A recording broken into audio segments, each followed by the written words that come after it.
کہ مسجدیں تمام مسلمانوں سے بھری ہوں گی، تمام لوگ اس میں مسجدوں میں بھرے ہوں گے نمازوں میں، لیکن ان میں سے ایک آدمی بھی مومن نہیں ہوگا۔ کیا کہتے ہیں صحابہ رسول؟ ایک وقت ایسا آئے گا کہ مسجدیں لوگوں سے بھری ہوں گی لیکن ان میں سے ایک آدمی بھی مومن نہیں ہوگا۔ مومن اور مسلمان میں فرق ہوتا ہے، سمجھ رہے؟ تو کہنے کا جو میرا مقصد یہ ہے کہ آج معاشرے کا جائزہ لیا جائے کہ یہ بات سمجھ میں آتی ہے کہ ہم مسلمانوں نے نماز کے ساتھ بہت برا برتاؤ کیا ہے۔ دوسری جو فضیلت نماز کی جو سب سے عظیم فضیلت ہے جس کو ہمیشہ سامنے رکھنا چاہیے یہ ہے کہ نماز یہ کوئی معمولی عبادت نہیں ہے۔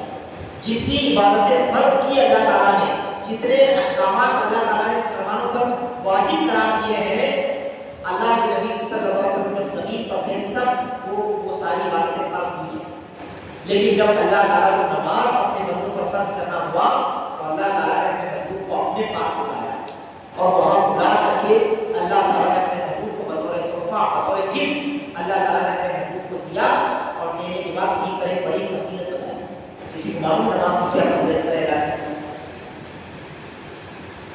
جب اللہ تعالیٰ نے اپنے اللہ کے نبی کو بتایا تو کہا کہ یہ 5 وقت کی نماز فرض ہے، تو اس کی کون سی فضیلت اللہ کے نبی اللہ تعالیٰ نے بیان کی؟ سہیل بتاؤ، خطبوں میں بتایا ہوں۔ میں نے ایک مرتبہ درس کیا تھا، درس میں نے سامعین سے کہا کہ اس میں 30 سال، 25 سال، 22 سال، 45 سال، 60، 65، 70 سال کے لوگ موجود ہیں، ان میں سے کوئی بھی آدمی مجھے نماز کی صرف 3 بینیفٹ بتایا، 3 فضیلتیں بتایا جو اللہ کے نبی نے اپنی زبان سے بتائی ہے۔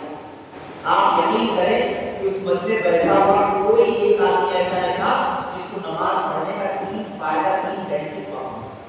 ہم مسلمانوں کی کنڈیشن آج یہ ہوئی ہے، لیکن جب کسی انسان کو جب زمین خریدنا ہوتا ہے، جب کسی انسان کو شادی کرنا ہوتا ہے، جب کسی انسان کو گھر بنانا ہوتا ہے تو نہ جانے کتنی کتنی چیزیں چیک کرتا ہے۔ اچھا زمین صحیح ہے کہ اچھا 8-10 میں خریدنا ہوگا، 15 میں بکے گی کہ اچھا یہ لڑکی میرے لیے فائدہ مند ہوگی کہ اچھا اس کے یہ فائدہ اٹھا سکتا ہوں میں، اچھا یہ گھر بنا رہا ہوں اس گھر کا بینیفٹ کیا ہے، سب جانتا۔ لیکن جب شریعت کی بات آتی ہے تو ہم سب شریعت کے بارے میں پوچھتے ہیں کہ نماز کے ساتھ سے میں پڑھا ہوں، آپ کے 5 فائدہ مجھے بتا دو تاکہ اس فائدے کی وجہ سے میں نماز پڑھوں۔ تو اللہ تعالیٰ نے جو فضیلت بتائی وہ یہ بتائی کہ میرے بندے پڑھیں گے 5 وقت کی، لیکن ثواب میں کو کتنے وقت کا دوں گا؟ 50 وقت کا۔ یہ دنیا کی جتنی مسجدیں سب کا یہی حکم ہے سوائے 3 مسجدوں کو چھوڑ کر۔ کون سی 3 مسجدیں؟ مسجد اقصی، مسجد حرام اور مسجد نبوی۔ ان تینوں مسجدوں کو چھوڑ کر باقی دنیا کی کسی بھی مسجد میں آپ نماز نہ کریں گے، پڑھیں گے آپ 5 وقت کی، ثواب ملے گا آپ کو 50 وقت۔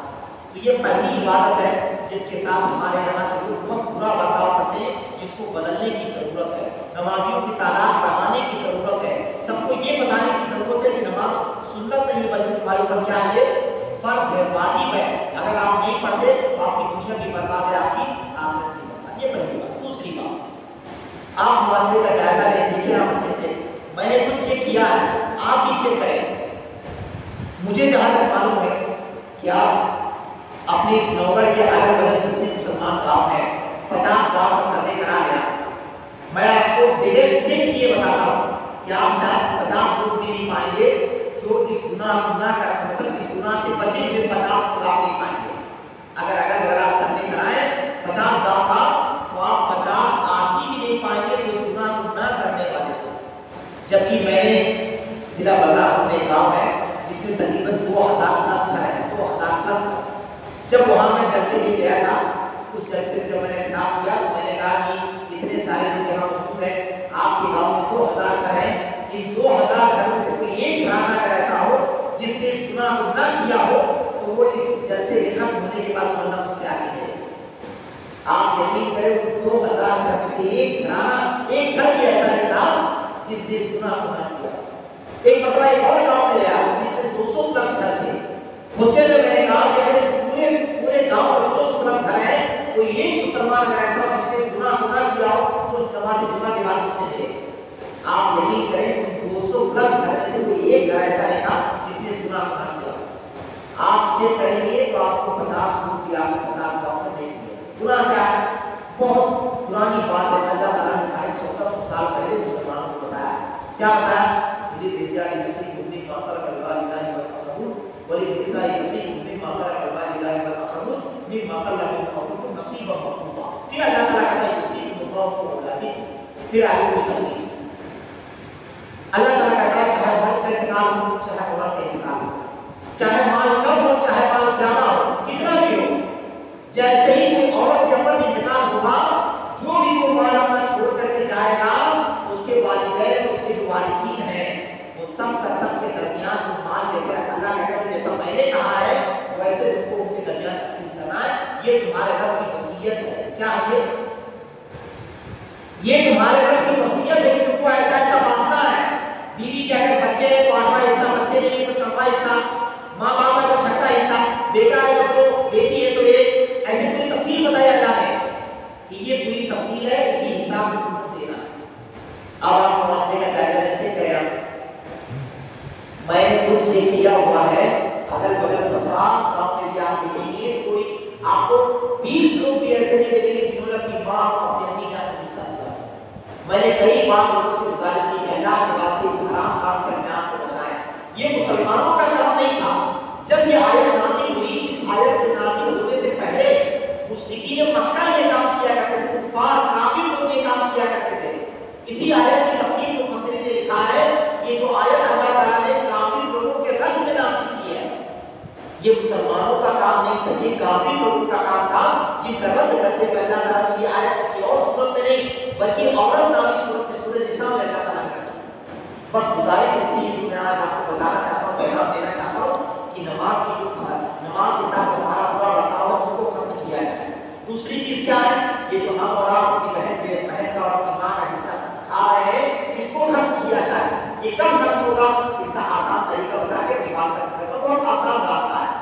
ہمارے یہاں کے احباب اپنے آپ کو ہوشیار کہتے ہیں، لیکن میں سمجھتا ہوں سب سے بڑے گدھے ہم ہی لوگ ہیں۔ کیسے؟ جس چیز کے ناجائز ہونے پر حرام ہونے پر پوری امت کا اتفاق ہے، کون سی چیز؟ بارات لے جانا۔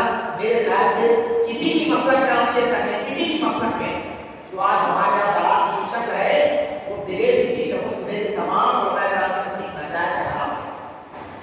بارات وہ ہم سینہ ٹھوک کر کے لے کے جاتے ہیں، جہیز آپ چیک کریں گے کسی بھی مسلک میں آپ پوچھ کے دیکھیں جو آج شکل ہمارے سامنے موجود ہے شریعت کی روشنی میں وہ بھی حرام ہے۔ جو حرام ہے وہ ہم کھلم کھلا کرتے ہیں، ہم میں سے کوئی آدمی ایسا نہیں جو مرد اور آگے آگے کہے کہ حرام ہے میں اس کو نہیں کرتا، لیکن جو چیز ہم تمام مسلمانوں پر واجب ہے، جو کام مشرک اور کافر لوگ کیا کرتے تھے مسلمان نہیں کرتے تھے، وہ آج ہم مسلمانوں کی اکثریت 99.99% مسلمان اس گناہ کا جو ہے ارتکاب کر بیٹھے ہیں۔ ان سے پیار محبت سے کہا جاتا ہے کہ اللہ کے واسطے مشرکوں والا کام چھوڑ کر کے مسلمانوں والا کام کرو، یہ تم پر فرض ہے، یہ جہیز اور بارات کو ختم کرو اور میراث کے سسٹم کو لاگو کرو، اس کو کرو گے آپ تو تمہاری دنیا بھی اچھی ہوگی، تمہاری آخرت بھی اچھی ہوگی۔ لیکن ہمارے یہاں کیا آپ نہیں سمجھتے، وہ بس تھوڑا بڑا شروع میں مل جاتا جو کہ ناجائز ہے اس کو لے کر کے وہ خوش ہو جاتے ہیں۔ ہم میں سے کوئی بھی آدمی اپنی بہن اور بیٹی کو حصہ نہیں دیتا، اس کو ختم کرنے کی ضرورت ہے۔ دنیا کی جتنے بھی یہ ناجائز چیزیں اس کو ختم کرنے کی ضرورت ہے۔ اللہ تعالیٰ نے جو ہم کو حکم دیا، جو وصیت کی ہے اس وصیت کو نافذ کرنے کی ضرورت ہے۔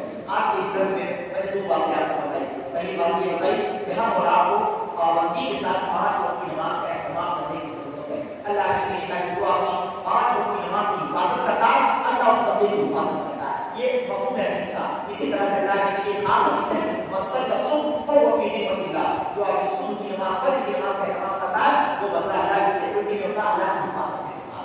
دوسری بات جو میں نے بتائی کہ ہمارے یہاں پر جو اپنی بہن بیٹیوں پر جو لوگ حصہ کھا رہے ہیں 10 حج 15 عمرہ 50 عمرہ کر کے آدمی کہتا ہے کہ کوئی کہہ دے کہ عجیب چودھری نے اس کے 1 روپے بھی حرام کھایا ہو، ایسا کہتے ہیں لوگ، سمجھ رہے ہیں کیا کہتے ہیں؟ کہتے ہیں میں نے 10 حج کیا 15 عمرہ کیا۔ کوئی کہتے ہیں کہ عبدالرحمن چودھری نے اس کے 1 روپے کھایا ہو، پھر اس بندے سے آپ پوچھنا کہ کیا آپ نے اپنی بہن کو بیٹی کو حصہ دیا؟ آپ کے ابا کا انتقال کو کتنا سال ہوا؟ آپ کی امی کا انتقال کو کتنا سال ہوا؟ کہنے کا مطلب یہ کہ دعویٰ کرنا آسان ہوتا ہے، عمل کرنا مشکل ہوتا ہے۔ بس میں دعا کرتا ہوں کہ اللہ تعالیٰ ہم تمام مسلمانوں کو نماز کی پابندی کی توفیق دے، بطور خاص نماز فرض کے اہتمام کی توفیق دے۔ اللہ تعالیٰ ہم تمام مسلمانوں کو اپنی ماں اور بہنوں کو حصہ دینے کی توفیق دے۔ مشرکوں والا جو عمل ہم سب کے نائز ہے اللہ کو ختم فرمائے اور اللہ تعالیٰ کو نافذ کرنے کی توفیق دے، اللہ کی مسجد کو پورا کرنے کی توفیق دے۔ آمین۔